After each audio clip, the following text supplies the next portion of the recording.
दोस्तों, आलस्य को मनुष्य का सबसे बड़ा शत्रु माना जाता है। एक आलसी इंसान जीवन में कभी भी सफलता प्राप्त नहीं कर सकता। यह कहानी आलस्य की बुरी आदत हटाने और आपको स्वाधीन बनाने के लिए है। कृपया इसे पूरा देखें। दोस्तों, एक समय की बात है। एक गांव में एक किसान रहता था। उसने अपने खेत में फसल की बुवाई करी थी। उसी खेत में एक चिड़िया ने आकर अपना घोंसला बना लिया था। कुछ दिन बाद उस चिड़िया ने घोंसले में अंडे दे दिए। अंडे देने के कुछ दिन बाद उन अंडों से बच्चे बाहर निकल आए। धीरे धीरे उस किसान का भी फसल तैयार हो गया। अब फसल की कटाई का समय आ गया था। एक दिन किसान खेत में आया और बोला, मैं कुछ आदमियों को अपनी फसल की कटाई के लिए कल भेज दूंगा। इस बात को सुनकर चिड़िया के बच्चे परेशान हो गए, मगर चिड़िया ने अपने बच्चों से कहा, बच्चों, कल ये फसल नहीं कटेगी, आप चिंता मत करो। अगले दिन चिड़िया की बात सही हुई। अगले दिन फसल काटने के लिए कोई भी नहीं आया। अगले दिन किसान फिर खेत में आया और बोला, मैं अपने दोस्तों को कल भेजकर फसल को पक्का कटवा दूंगा।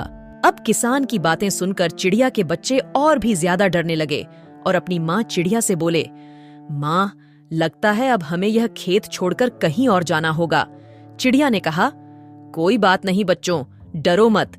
उस दिन की तरह कल भी कोई फसल काटने नहीं आएगा। अगले दिन भी वही हुआ। कोई भी दोस्त किसान की फसल काटने नहीं आया।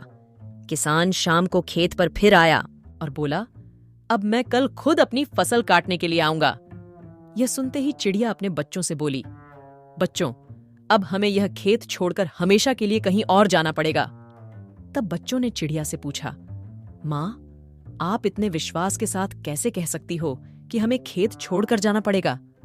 तब चिड़िया ने कहा, बच्चों, किसान पहले दूसरों पर निर्भर था, इसलिए उसका कार्य सही समय पर नहीं हुआ, लेकिन अब वह खुद ही अपना कार्य करेगा और सही समय पर कर लेगा। चिड़िया के बच्चे भी उड़ने लायक हो गए थे और उसी रात चिड़िया और चिड़िया के बच्चे उस खेत को छोड़कर हमेशा के लिए कहीं दूर चले गए। दोस्तों, इस कहानी से हमें यह सीख मिलती है कि हमें अपना कार्य स्वयं करना चाहिए। दूसरों पर निर्भर रहकर सिर्फ हमें धोखा ही मिलता है। दोस्तों, कहानी कैसी लगी प्लीज कमेंट में जरूर बताएं और हमारे YouTube चैनल संसार दर्पण ज्ञान को सब्सक्राइब जरूर करें, क्योंकि आपका एक सब्सक्राइब ही है जो हमें वीडियो बनाने के लिए मोटिवेट करता है।